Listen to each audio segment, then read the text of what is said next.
ኦሪት ዘኍልቍ ምዕራፍ 15 እግዚአብሔርም ሙሴን እንዲህ ብሎ ተናገረው። ለእስራኤል ልጆች እንዲህ ብለህ ንገራቸው፣ ወደምሰጣችሁ ወደ መኖሪያችሁ ምድር በገባችሁ ጊዜ ስእለታችሁን ልትፈጽሙ ወይም በፈቃዳችሁ ወይም በበዓላችሁ ለእግዚአብሔር ጣፋጭ ሽታ ታደርጉ ዘንድ ከበሬ ወይም ከበግ መንጋ የሚቃጠል መሥዋዕት ወይም መሥዋዕት የሚሆን የእሳት ቁርባን ለእግዚአብሔር ብታቀርቡ፣ ቁርባኑን ለእግዚአብሔር የሚያቀርብ ከሚቃጠል መሥዋዕት ወይም ከሌላ መሥዋዕት ጋር ለእያንዳንዱ ጠቦት የኢን መስፈሪያ 4ኛ እጅ በሆነ ዘይት የተለወሰ ከመስፈሪያው ከ10 እጅ 1 እጅ የሆነ መልካም ዱቄት ለእህል ቁርባን፣ የኢን መስፈሪያ 4ኛ እጅ የወይን ጠጅ ለመጠጥ ቁርባን ያዘጋጃል። ለአንዱም አውራ በግ ለእግዚአብሔር ጣፋጭ ሽታ እንዲሆን የኢን መስፈሪያ ሲሶ በሆነ ዘይት የተለወሰ ከመስፈሪያው ከ10 እጅ 2 እጅ መልካም ዱቄት ለእህል ቁርባን ታዘጋጃለህ። የኢን መስፈሪያ ሲሶም የወይን ጠጅ ለመጠጥ ቁርባን ታቀርባለህ። ለሚቃጠልም መሥዋዕት ወይም ለሌላ መሥዋዕት ወይም ስእለትን ለመፈጸም ወይም ለደህንነት መሥዋዕት ወይፈንን ለእግዚአብሔር ብታዘጋጅ ከወይፈኑ ጋር የኢን መስፈሪያ ግማሽ በሆነ ዘይት የተለወሰ ከመስፈሪያው የ10 እጅ 3 እጅ መልካም ዱቄት ለእህል ቁርባን ታቀርባለህ። ለእግዚአብሔር ጣፋጭ ሽታ እንዲሆን በእሳት ለተደረገ ቁርባን የኢን መስፈሪያ ግማሽ የወይን ጠጅ ለመጠጥ ቁርባን ታቀርባለህ። እንዲሁ ለእያንዳንዱ ወይፈን ወይም ለእያንዳንዱ አውራ በግ ወይም ለእያንዳንዱ ተባት የበግ ወይም የፍየል ጠቦት ይደረጋል።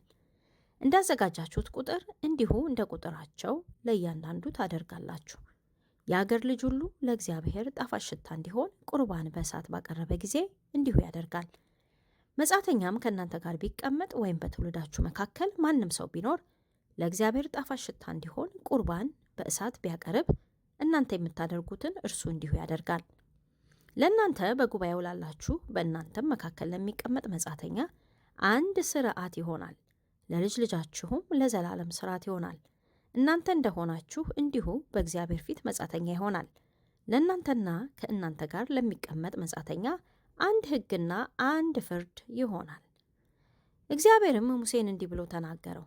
ለእስራኤል ልጆች እንዲህ ብለህ ንገራቸው፣ ወደማመጣችሁ ምድር በገባችሁ ጊዜ እናንተ የምድሪቱን እንጀራ በበላችሁ ጊዜ ለእግዚአብሔር የማንሳት ቁርባን ታደርጋላችሁ። መጀመሪያ ከምታደርጉት ሊጥ አንድ እንጎቻ ለማንሳት ቁርባን ታቀርባላችሁ። ከአውድማም እንደምታነሱት ቁርባን እንዲሁ ታነሳላችሁ።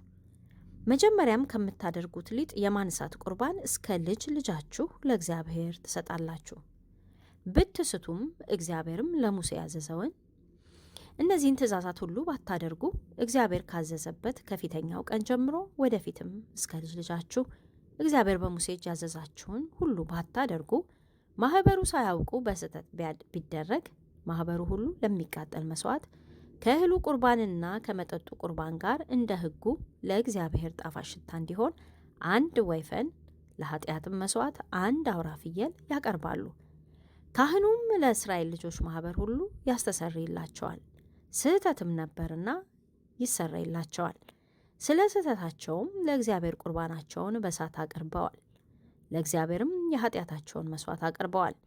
በሕዝቡም ሁሉ ዘንድ ያለ እውቀት ተደርገዋልና ለእስራኤል ልጆች ማኅበር ሁሉ በመካከላቸው ለሚኖሩት መጻተኞች ስርየት ይደረግላቸዋል።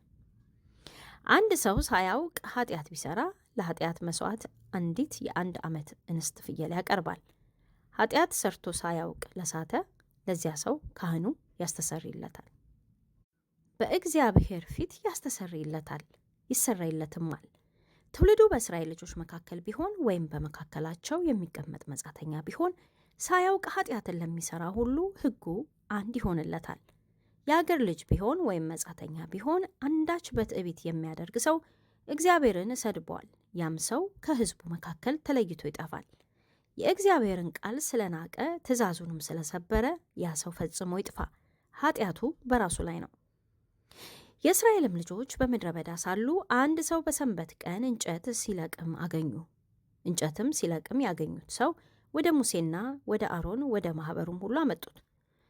ያደርጉበትም ዘንድ የሚገባው አልተገለጠምና በግዞት አስቀመጡት። እግዚአብሔርም ሙሴን ሰውየው ፈጽሞ ይገደል፣ ከሰፈሩ ውጪ ማኅበሩ ሁሉ በድንጋይ ይውገሩት አለው። ማኅበሩም ሁሉ ከሰፈሩ ወደ ውጭ አወጡት። እግዚአብሔርም ሙሴን እንዳዘዘው እስኪሞት ድረስ በድንጋይ ወገሩት። እግዚአብሔርም ሙሴን እንዲህ ብሎ ተናገረው።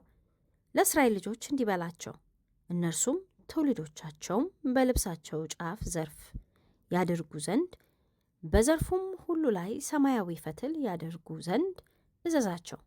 የእግዚአብሔርንም ትእዛዝ ሁሉ ታስቡና ታደርጉ ዘንድ እርሷንም በመከተል ያመነዘራችሁባትን የልባችሁንና የዓይኖቻችሁን ፈቃድ እንዳትከተሉ ትእዛዜን ሁሉ ታስቡና ታደርጉ ዘንድ ለአምላካችሁም ቅዱሳን ትሆኑ ዘንድ ዘርፉ በልብሳችሁ ላይ እንዲታይ ይሁን።